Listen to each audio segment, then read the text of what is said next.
तो नमस्ते राधे राधे सबैगोटेमा यो स्क्रिनमा भिडियो चलिरहेछ नि यसलाई कुनै परिचयको जरुरत छैन किन यसले पुरै युट्युब फेसबुक पुरै यसकै नै भिडियो छ कारण भनेको थाहा छ नि एमबीबीएस सिराहाजिरा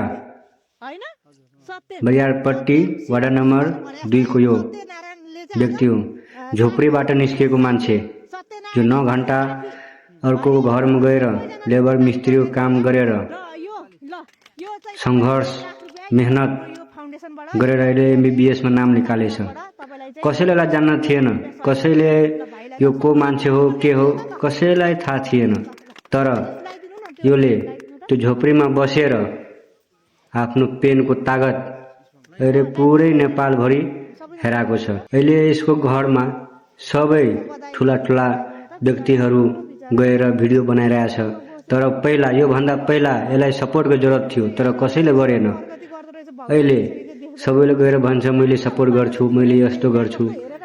यदि यही पहिला गर्थे भने कति राम्रो हुन्थ्यो, तर अहिले योले जति अहिले सत्यनारायण साफीलाई हाम्रो सपोर्टको जरुरत छ।